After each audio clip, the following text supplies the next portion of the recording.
33 anni fa l'uccisione del giudice, oggi la commemorazione in contrada Gasena. Il presidente della regione Schifani incontra l'amministratore delegato di Ryanair e i siciliani sperano che sia la volta buona per porre fine alla vergogna dei costi. Celebrata anche ad Agrigento la giornata mondiale. Per lo sport, panoramica sulla giornata infrasettimanale di ieri.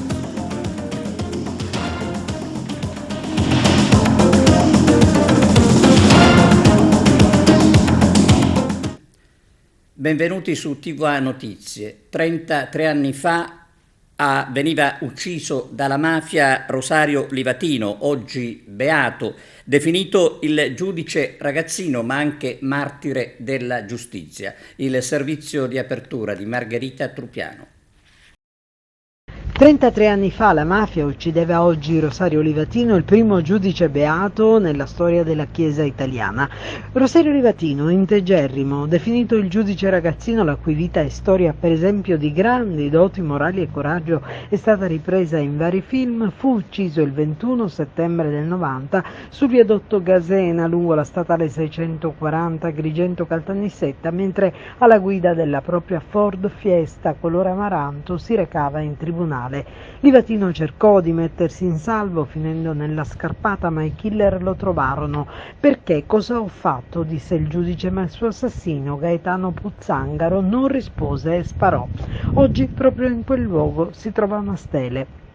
Fu un testimone oculare, Pietro Nava, un imprenditore lombardo, a consentire con il suo racconto l'identificazione del gruppo che lo speronò e uccise. In seguito al processo vennero condannati all'ergastolo in qualità di mandanti Antonio Gallea, Salvatore Perla e Giuseppe Montanti, invece in quanto killer materiali Paolo Amico, Domenico Pace, Gaetano Puzzangaro, Salvatore Calafato e Giuseppe Avarello, e fu la Stigia a decretarne la morte perché, come riporta la sentenza, perseguiva le cosche mafiose impedendone l'attività criminale. Rosario Livatino era figlio unico di papà Vincenzo, laureato in legge, e Rosalia Corbo, entrambi morti prima che potessero gioire per la beatificazione del figlio. Dal 79 all'89, come sostituto procuratore della Repubblica, Livatino si è occupato delle più delicate indagini di mafia, di criminalità comune, ma anche nel 1985 di quella che poi negli anni 90 sarebbe scoppiata come la Tangentopoli siciliana. Dall'89 al 90 fu poi giudice a latere presso il Tribunale di Agrigento, interessandosi di misure di prevenzione. Nell'agenda di Livatino, alla data del 18 luglio 78, è possibile leggere: oggi ho prestato giuramento, da oggi sono in magistratura, che Dio mi accompagni e mi aiuti a rispettare il giuramento e comportarmi nel modo che l'educazione che i miei genitori mi hanno impartito esige. Fede e diritto. Livatino aveva scritto già sulla sua tesi di laurea in giurisprudenza nel 75 quel motto che lo avrebbe accompagnato per tutta la vita: sub tutela Dei. Forse non è casuale, ha affermato il cardinale Gualtiero Bassetti, che l'occasione per ricordare Rosario Livatino coincida con la memoria di Padre Pio. Tutti e due sono stati protagonisti della vita religiosa e civile del loro tempo, tutti e due uomini del sud del nostro paese che hanno mostrato i segni di quella grande potenzialità e vitalità che ha il meridione d'Italia. Papa Giovanni Paolo II definì Livatino martire della giustizia e indirettamente della fede. Nel 2011 venne avviato il suo processo di beatificazione che si concluse il 9 maggio 2021. La sua festa da santo sul calendario cade il 29 di ottobre. E in contrada Gasena, sul luogo dell'agguato dove c'è la stele, si è tenuta la cerimonia per non dimenticare. Arturo Cantella. Grazie al sacrificio di uomini e di donne che per davvero hanno dato la vita per la legalità, anche per quel piano più alto della legalità che è la giustizia. Oggi abbiamo ricordato il beato Rosario Angelo Livatino. Diceva il Vescovo che sia sempre 21 settembre per non dimenticare. Sì, credo che dobbiamo superare anche quelle che sono le convenzioni a cui finora ci siamo attenuti. La convenzione è quella appunto di fare memoria un po' per muoverci più che altro, per, come diciamo noi in Sicilia, per annacarci. Deve diventare invece uno stimolo nuovo quello di lavorare affinché veramente l'esempio di Livatino possa essere seguito da molti. Non diciamo da tutti, sarebbe bellissimo, ma almeno da molti, e possa diventare veramente un punto di riferimento per la giustizia e la legalità. Le sue sensazioni in questo momento? 33 anni fa la mafia uccideva Rosario Livatino. Sì, come dicevo prima ai suoi colleghi, è il momento oggi di ricordare un magistrato che è stato profondamente impegnato nella lotta alla criminalità, un magistrato comunque profondamente impegnato anche nel suo lavoro quotidiano, a prescindere dal contrasto alla criminalità organizzata, ma a tutte le forme di criminalità. Credo che giornate come questa, giornate di commemorazione, debbano anche costituire l'occasione per verificare se tutte le istituzioni, tra cui la magistratura ma anche tutte le altre istituzioni pubbliche, stanno facendo di tutto per rendere sempre più efficiente il nostro sistema giudiziario. Mi sembra il modo migliore per ricordare il giudice Livatino. Sensazioni, le sue emozioni di questa triste giornata nel ricordo di Rosario Livatino, 33 anni fa ucciso dalla mafia. Beh, è un grande onore per noi del Consiglio Superiore essere qui così numerosi con tutti i consiglieri per ricordare una figura straordinaria di persona che si è sacrificata per il Paese e che è entrato nella storia per la sua grande dedizione. L'impegno del CONALP è stato importante. L'impegno del CONALP è stato importante e continua, perché non siamo alla fase dell'inaugurazione, ma i lavori proseguono. Realizzeremo un parco livatino che sarà un giardino, e noi speriamo e auspichiamo che diventi meta per trascorrere le giornate, per le famiglie, per le scolaresche, per i giovani, affinché si possa tramandare la memoria del beato Rosario Livatino. Con la proiezione del film Giudice ragazzino alle 18 alla Biblioteca Comunale di Raffadali è in programma l'evento Il ricordo del giudice Rosario Livatino. E cambiamo argomento. I siciliani devono sperare che sia la volta buona sul caro voli dopo l'incontro del governatore Schifani con l'amministratore delegato di Ryanair. Il servizio. Finalmente sulla questione Ryanair prove di dialogo nell'interesse dei siciliani. Il presidente della regione Schifani ha ricevuto nella giornata di ieri l'amministratore delegato Ryanair Wilson nella sede di Palazzo Tolerance a Palermo. Al centro dell'incontro, che si è svolto in un clima franco, il posizionamento della compagnia irlandese in Sicilia. Ringrazio Mr. Wilson per la cortese visita. Ho ascoltato con attenzione, dichiara il presidente Schifani, l'analisi dell'attività svolta in passato dal vettore che ha portato in Sicilia milioni di passeggeri, contribuendo alla crescita delle presenze turistiche straniere e nazionali. Ho inoltre preso atto dei nuovi programmi di investimento della compagnia e sono cosciente sull'importante ruolo che Ryanair riveste nel mercato italiano e in quello siciliano. Questo quanto affermato dal governatore Schifani. Per questo ho accolto la richiesta di un incontro che potrebbe segnare l'avvio di una nuova stagione di dialogo nell'interesse dei siciliani e di quanti vogliono venire a visitare la nostra regione. È chiaro che il nostro obiettivo era e rimane quello di garantire prezzi più accessibili per il trasporto aereo, e per questo il mio governo, continua Schifani, continuerà a fare in modo che venga favorita la libera concorrenza, contrastato ogni episodio di inaccettabile aumento dei prezzi, valutando anche l'ipotesi di avviare un tavolo tecnico per un confronto costante e costruttivo. Ringrazio il governo e il ministro Urso, conclude il presidente Schifani, per quanto fatto finora sul problema dei cari voli, prendendo atto di un nuovo passo sul tema da parte dell'esecutivo nazionale, apprendendo con soddisfazione il fatto che verranno dati maggiori poteri all'antitrust. A quell'autorità ci siamo rivolti proprio per segnalare la discriminazione dei prezzi sul trasporto aereo che subisce la Sicilia. Come avete sentito dai titoli, oggi è la giornata mondiale dell'Alzheimer, con una iniziativa anche ad Agrigento. Il servizio di Giuseppe Moscato. L'ASP di Agrigento e il Dipartimento delle Malattie Degenerative e Involutive oggi celebra la giornata mondiale dell'Alzheimer, una malattia che purtroppo è in grande avanzata. Un incontro qui presso il Museo Griffo direttamente con gli ammalati, i caregiver e i loro familiari per parlare di questa malattia, di quelli che sono i momenti di condivisione ma anche quelli che sono i momenti della cura. Infatti l'ASP unitamente a tutte le agenzie del territorio che si occupano di questo importante momento di una persona dicono che appunto con l'età purtroppo aumenta anche il numero degli ammalati, bisogna parlarne, bisogna informare, bisogna far sì che ci sia anche una prevenzione. E questo l'incontro di oggi, ma sentiamo i protagonisti. Oggi 21 settembre ricorre la 30ª giornata mondiale dell'Alzheimer. L'unità operativa di malattie degenerative il Centro Disturbi Cognitivi e Demenze dell'ASP di Agrigento, che afferisce al Dipartimento di Salute Mentale diretto dal dottore Giordano, ha organizzato questo momento di condivisione, di rieducazione, di socialità, ma anche e soprattutto di terapia, una terapia non farmacologica adatta anche al paziente con severità. La giornata di oggi si svolge all'interno del Museo Griffo. Siamo ritornati di nuovo nel Parco della Valle dei Tempi grazie alla preziosa ospitalità del direttore.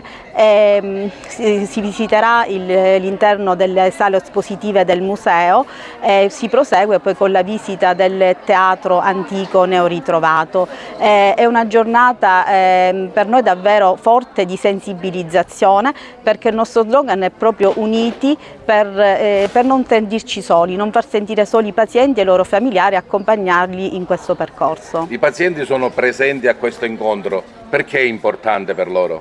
Per loro è molto importante perché non solo è un grande momento di socialità, ma anche un momento di affermare la loro identità sociale. Quindi i pazienti saranno qui assieme ai familiari, siamo tutti insieme, operatori, familiari, associazionismo, Croce Rossa e i vertici dell'ASP, proprio per dare un segnale forte. Ci siamo e tutti insieme dobbiamo sensibilizzare e indurre tutta la popolazione ad una diagnosi precoce con presa in carico tempestiva del paziente. Una breve sintesi sulla situazione dei malati di Alzheimer nel nostro comprensorio: sono in aumento, in diminuzione, insomma un flash? Purtroppo la malattia di Alzheimer è una malattia, le demenze in generale, è una malattia correlata all'età. L'età media aumenta, di conseguenza il numero è davvero esorbitante. Basti pensare che oltre 1 milione di italiani affetti da demenze, oltre 3 milioni se ne occupano, sia direttamente che indirettamente, quindi sono numeri davvero molto grandi che hanno una grossa ripercussione da un punto di vista sociale, economico e di assistenza. Presidente, quanto sono importanti questi incontri sia per gli ammalati ma anche per gli operatori? È importantissimo fare questi eventi e oggi ricorre tra l'altro la giornata mondiale dell'Alzheimer per fare conoscere il problema e per far sì che tutti partecipino alla conoscenza e alla soluzione, perché ad oggi noi abbiamo solo delle terapie sintomatiche, quindi ancora non definitive. Anche sulla origine non è che si sa tanto, quindi è importante ad oggi conoscere il problema per fare prevenzione. La cosa più importante è fare una buona prevenzione. Ai primi sintomi, che possono essere la diminuzione della memoria, il disorientamento, allora in questi casi bisogna subito parlarne col medico curante, che poi sicuramente lo invierà dal neurologo. Innanzitutto desideravo ringraziare la dottoressa Gucciardino per questa bella iniziativa che è alla 2ª edizione.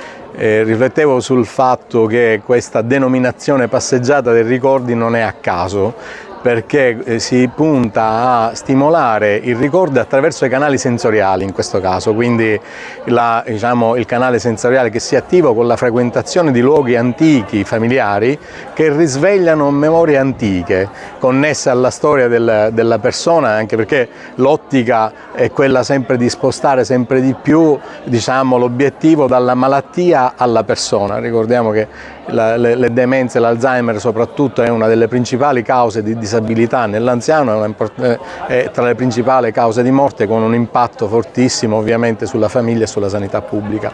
Quindi questa iniziativa assolutamente lodevole ha in sé anche un aspetto tra virgolette terapeutico, nella misura in cui stimola i ricordi anche emotivi. È diventata una delle patologie più diffuse, perché oggi nessuno di noi penso che possa dire di non aver avuto esperienza di qualcuno dei nostri cari che soffre di questa patologia, quindi è diventata forse un'altra pandemia, se vogliamo utilizzare un termine che man mano purtroppo ricorderemo, perché anche nell'altro settore sapete tutti che siamo in una fase di crescita, ma questa è una crescita che dura da anni, non è esponenziale ma è continua, è lineare continua. E noi siamo in difficoltà, non ad Agrigento, come sanità italiana, per poter assistere tutte queste persone, quindi immaginate il mondo delle badanti, il mondo di tutte le strutture residenziali, quindi case di riposo per Alzheimer che non ci sono, e quindi le famiglie costrette a doversi sopportare una malattia che, vi ricordo, è una malattia familiare. Non nel senso che si eredita dalle famiglie per genetica, ma perché è una malattia che coinvolge soprattutto le famiglie, perché chi sta male magari ha dei suoi picchi, qualcosa, ma quello che sta male veramente è la famiglia. Divisione e rete, dice bene. Sostanzialmente oggi è la giornata mondiale, il Comune di Agrigento con l'assessorato alle politiche sociali è coinvolto grazie all'invito che ci è arrivato da parte dell'ASP per condividere questo momento e per approfondire e parlare di quelli che sono i temi e gli ostacoli che la situazione legata alla patologia rappresenta, non solo per gli ammalati ma soprattutto per le loro famiglie. E qui abbiamo intenzione di fare rete, devo dire ed è opportuno che questo si sappia che da mesi abbiamo instaurato una collaborazione con il centro diurno Alzheimer, dove stiamo predisponendo una sorta di progettazione da poi rappresentare all'interno di quello che è il distretto sociosanitario, perché parliamo di servizi sociosanitari, per cercare di venire incontro il più possibile alle esigenze di questi ammalati e soprattutto delle famiglie che vivono a volte momenti di difficoltà assoluta. E solo attraverso la rete, solo attraverso la condivisione come queste giornate, ma non ci dobbiamo fermare a queste giornate, possiamo trovare delle soluzioni e delle alternative utili. Lutto cittadino domani a Favara, proclamato dal sindaco Antonio Palumpo per i funerali di Alberto Vella e Daniel Giudice, dipendenti della ditta Patti Tour, deceduti nell'incidente sulla A1.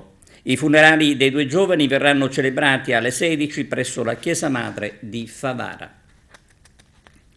Nel quartiere Monserrato ad Agrigento si lavora per il manto stradale, mentre il resto della città attende interventi di questo tipo.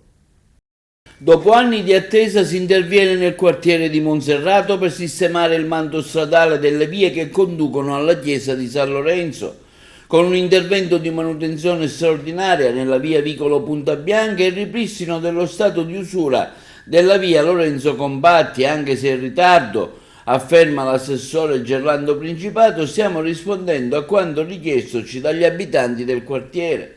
Oltre al quartiere Monserrato saranno effettuati dei lavori anche nella frazione di Giardina Gallotti, che interesseranno il ripristino della strada di collegamento viabile delle contrade Luna e Fauma, da anni interrotta. L'importo dei lavori di 160.000 euro derivanti da un finanziamento destinato ai comuni dal Ministero degli Interni per investimenti finalizzati alla manutenzione straordinaria delle strade comunali. Questi interventi di messa in sicurezza del manto stradale, afferma l'assessore Principato, si aggiungono a quelli in corso di esecuzione in questi giorni, con un altro finanziamento nelle vie Cuoco, Tortorelle, Bandiera, via Rapisardi, Solferino e altri lavori già eseguiti nell'anno 2023 nelle vie Paternò, Alcantara, Rosario di Salvo e Viale dei Giardini. Aviatori caduti in mare, ricordati a Porto Empedocle davanti al monumento a loro dedicato. C'è il servizio.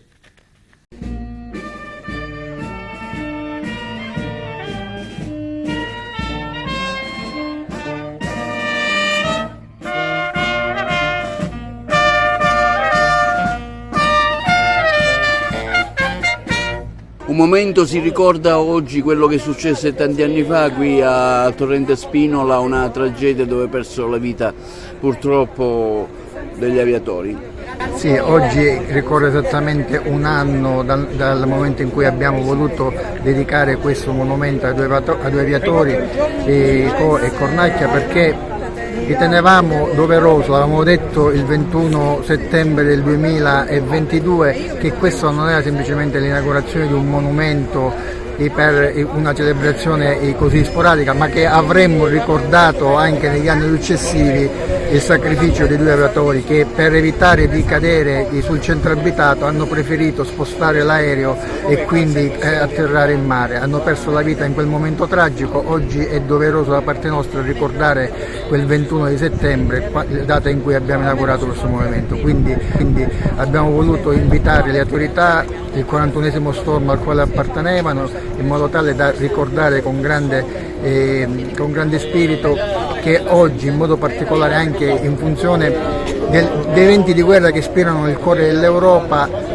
la guerra è sempre da ripudiare, però dobbiamo sempre dire grazie alle nostre forze armate, partendo dall'aeronautica alle forze armate di terra, che grazie a loro che siamo in grado di rendere i nostri compiti. Io sono il generale Casella, presidente della sezione dell'Associazione Arma Aeronautica di Catania, nonché artefice di questo monumento che abbiamo voluto erigere per onorare questi nostri due colleghi caduti qua il 20 agosto del 1999 e che hanno perso la vita per salvare tante altre vite, perché sono andate a precipitare col velivolo nel mare a bassissima quota, per cui anche l'eiezione con il seggiolino Martin Baker non ha dato esito positivo, perché hanno evitato di far impattare il velivolo sul centro abitato e neanche nella zona di mare che era affollata chiaramente di bagnanti a quell'epoca. Diciamo un ricordo importante. Quindi, per non dimenticare quello che è successo.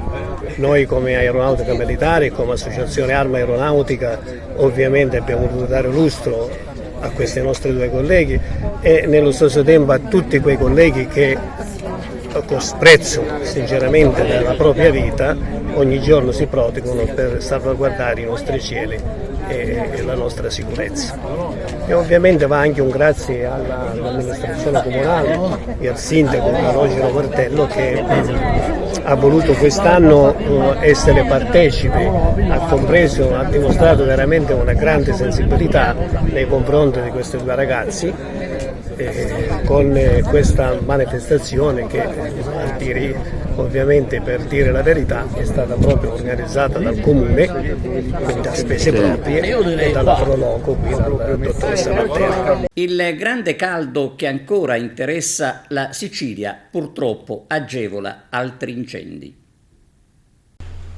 Diversi incendi sono divampati ieri sera nella zona tirrenica del Messinese. Dalle ore 20 alcune squadre del Comando dei Vigili del Fuoco di Messina hanno operato per contrastare il vasto incendio di interfaccia propagatosi tra le colline della frazione di Acquaficara nel comune di Barcellona Pozzo di Gotto. Oltre alle squadre provenienti dai distaccamenti Vigili del Fuoco di Milazzo e Vigili del Fuoco Nord di Messina, sono intervenute in collaborazione congiunta le squadre della Forestale Regionale e della Protezione Civile per l'estinzione dei vasti roghi e per la messa in sicurezza di alcune abitazioni minacciate dalle fiamme. Dopo un incessante e faticoso lavoro di contrasto all'incendio alimentato dalle forti raffiche di vento e durato per tutta la notte appena trascorsa ad Acquaficara, tutti i roghi sono stati spenti alle ore 7 circa di stamattina e tutta l'area coinvolta è stata bonificata. Si contano danni per decine di ettari di terreno bruciati e anche per ruderi abbandonati ormai completamente distrutti, ma grazie alla professionalità di tutte le squadre presenti sul posto sono state salvaguardate le persone,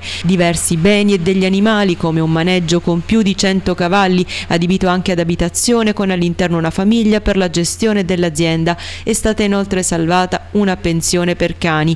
Paura ieri sera anche a Patti, dove intorno alle ore 23 si sono sviluppati due incendi. Il primo è divampato sulla strada provinciale 119 nel territorio della frazione di Moreri, il secondo, più ampio, sull'adiacente collina in contrada strada Ioculano. Sul posto sono giunti anche i carabinieri di Patti ad effettuare le operazioni di spegnimento 4 volontari AIB della Misericordia di Patti, una squadra dei vigili del fuoco di Patti e l'autobot del comune. Fortunatamente non risultano feriti o danni alle abitazioni, ma ettari di macchia mediterranea sono stati ridotti in cenere.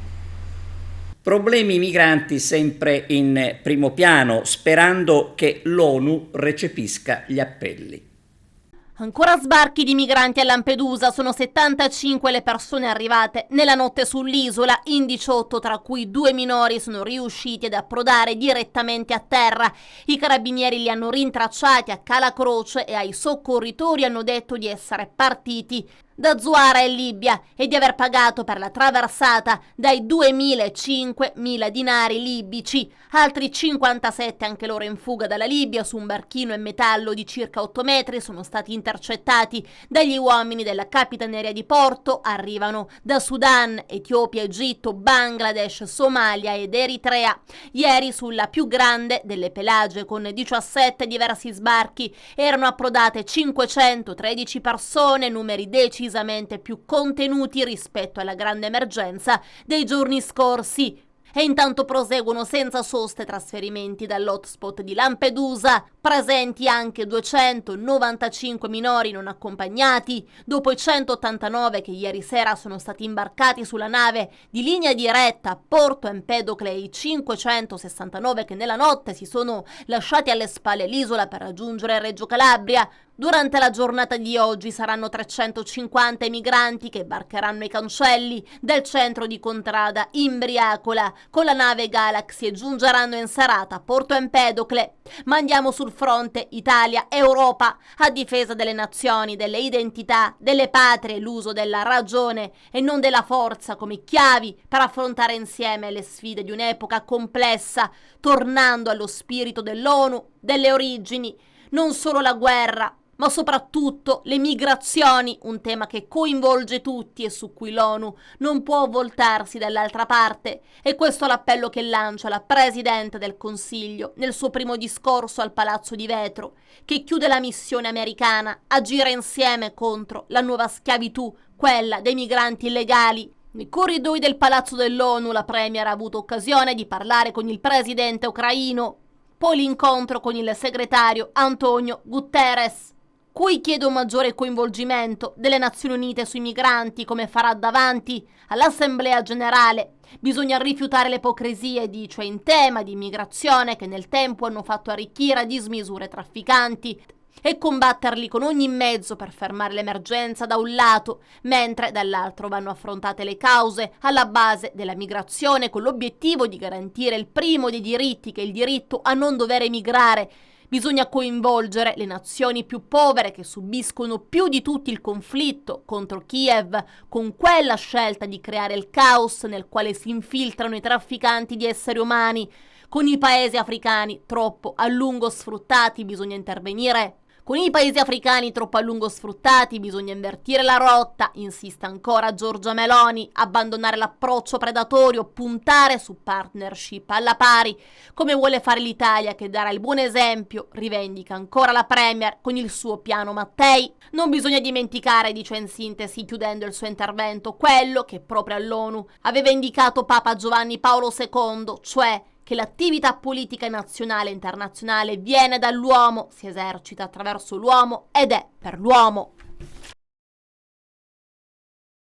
Al termine della straordinaria serata di musica al Teatro della Valle dei Templi, con un nuovo record di spettatori, i Pooh si sono spostati all'hotel Alba Palace di Favara, dove avevano pranzato con un menù ad alti livelli.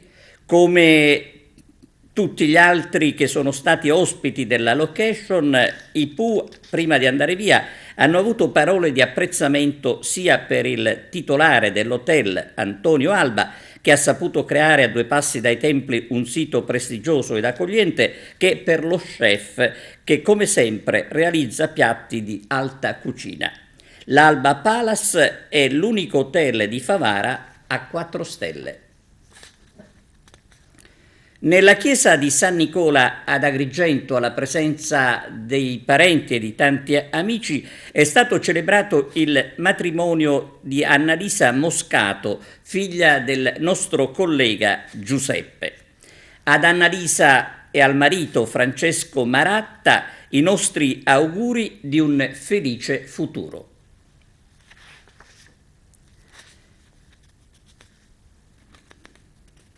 La pubblicità linea alla regia, tra poco insieme. E ora un servizio sulla visita di Giuseppe Conte a Lampedusa. Chi viaggia attraverso il mare una volta sbarcato cade subito preda della criminalità organizzata. La soluzione non è realizzare hotspot e centri di detenzione, bensì presidi gestiti dall'Unione Europea per processare le domande di protezione internazionale. Solo così possiamo salvare queste persone dalla logica perversa dei trafficanti. Così il leader del Movimento 5 Stelle Giuseppe Conte in visita a Lampedusa. Oggi io sono anche qui per dare un contributo, un segnale di solidarietà a una popolazione, quella locale, che è in grandissime difficoltà. Il messaggio è: non vi abbandoniamo a voi stessi, non vi lasciamo soli.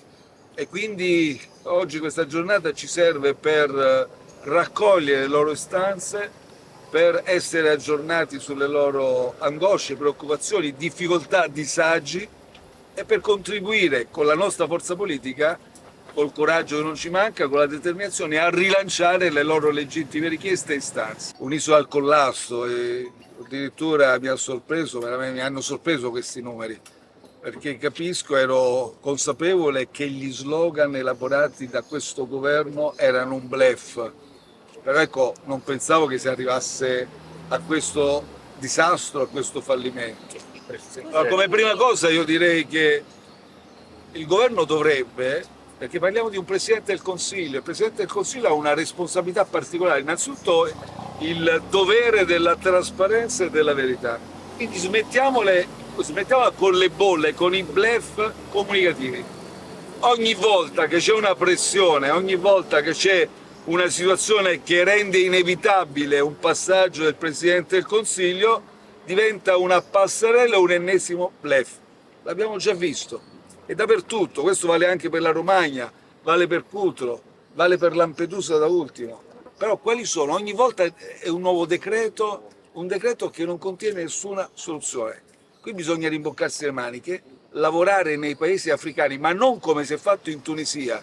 Ecco, il modello della Meloni realizzato in Tunisia è quello che non va fatto, perché andare lì, creare una pressione al leader di turno, capo di Stato, capo di governo del paese africano, in questo caso della Tunisia, e arrivarci con tutti i riflettori, con la pressione, portare von der Leyen, Rutte, costringerli ad accettare un memorandum che ovviamente non può contenere clausole troppo impegnative, in una realtà come quella tunisina, che è esplosiva dal punto di vista economico-sociale, significa creare le premesse per fare una passerella, creare un bluff con gli italiani per cui abbiamo risolto e non risolvi nulla, anzi crei una reazione come sta succedendo.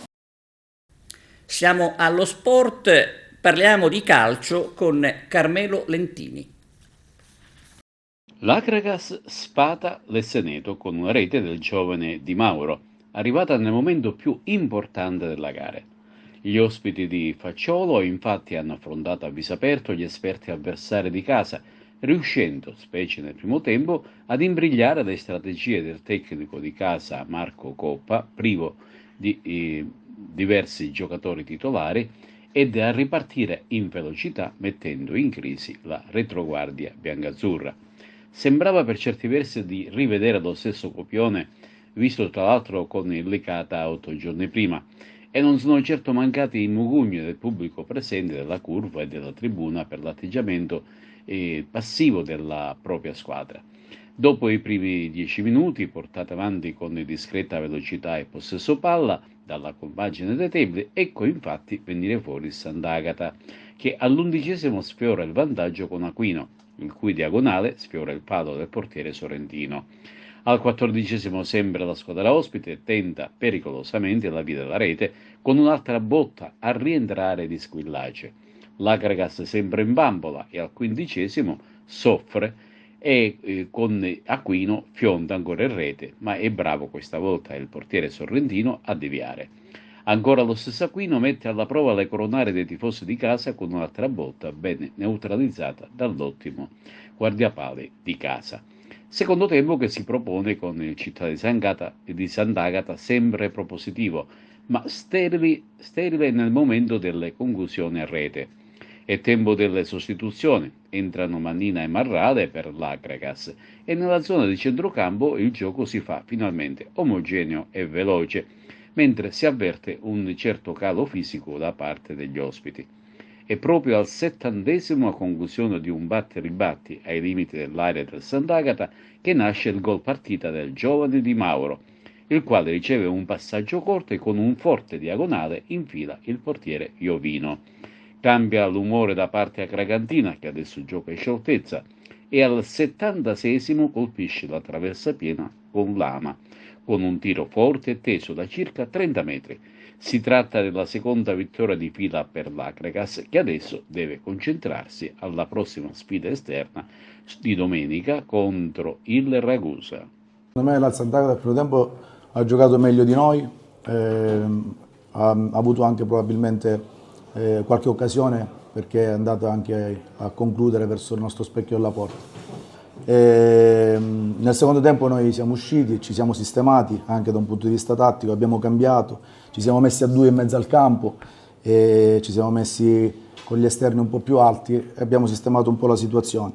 Quindi credo che poi alla fine, non so se fosse meritata totalmente la vittoria, però alla fine siamo riusciti a fare gol.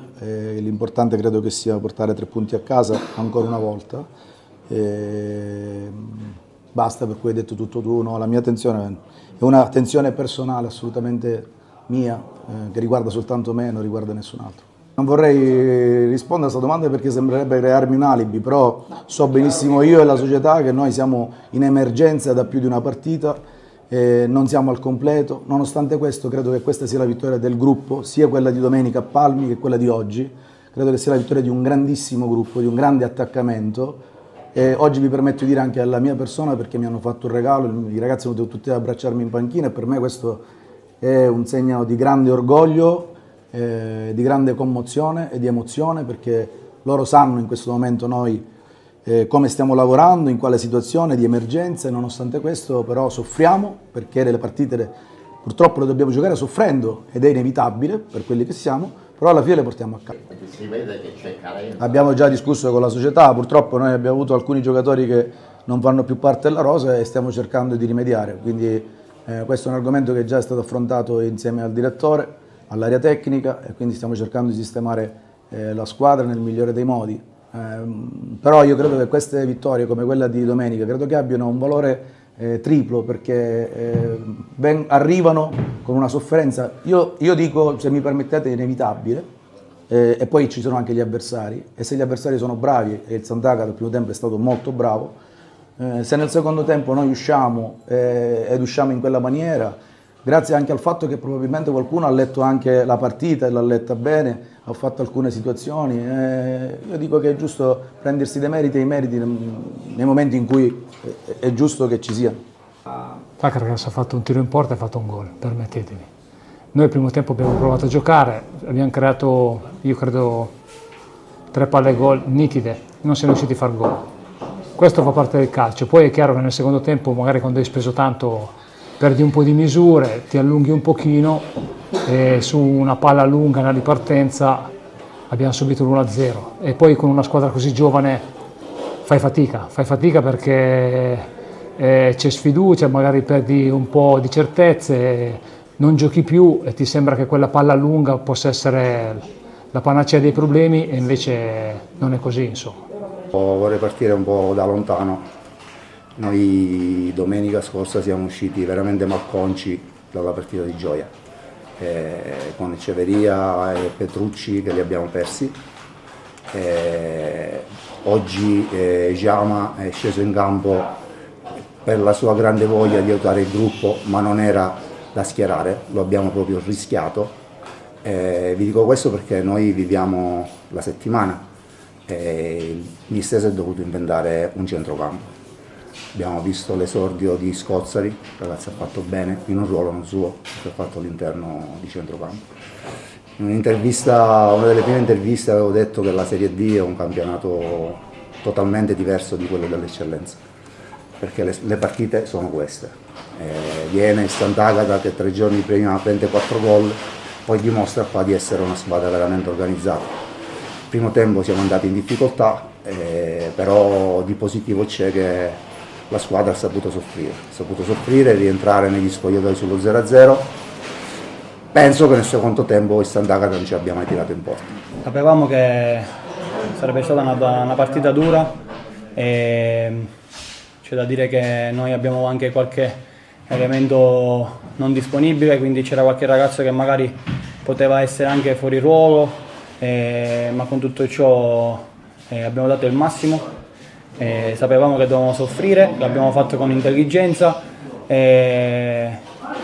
Anche se abbiamo sofferto, comunque non penso che abbiamo rischiato tantissimo, tranne nella prima parte del primo tempo.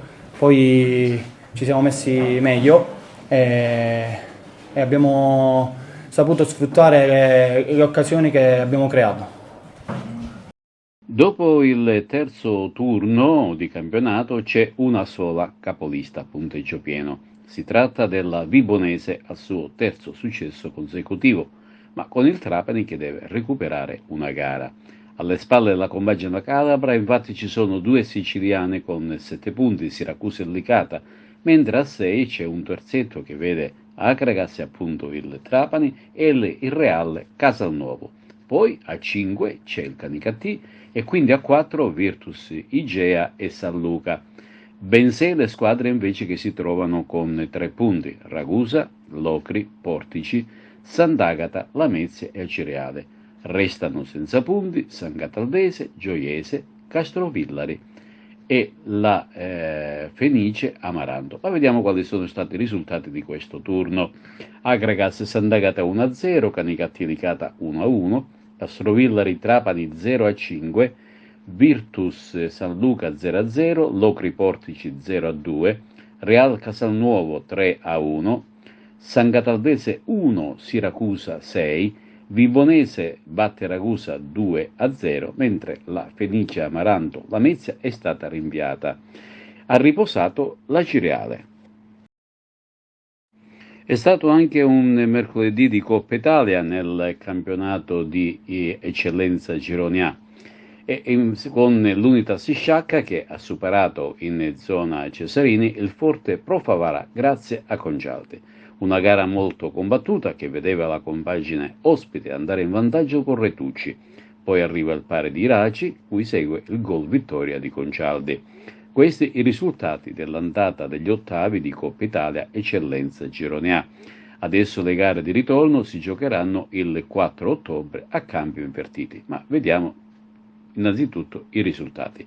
Don Carlo Misilmeri e Atena Club Athletic Club Palermo 1-1. Mazzara Fulgatoro 1-0, Sciacca Pro Favara, come abbiamo detto poc'anzi, 2-1, Supergiovane Castelbuono contro il Casteldaccia ha vinto 3-0. Amedeo Minghi per i ricordi del cuore a San Fratello in provincia di Messina. E con questo vi salutiamo e vi diamo appuntamento alla prossima edizione. Grazie per averci seguito. Beh, quanti ricordi vengono in mente. Ma voi non c'eravate, vero o no? No, tu che fai tu? Non c'eri. C'eravamo noi. Quando sei nata? Ah sì? Ah, beh, ti porti benissimo, perfetto. Sembra una fanciulla. Vabbè, sempre faccio la sete. Allora, a proposito di ricordi del cuore, io qui questa l'ho messa quasi. Su di voi giurai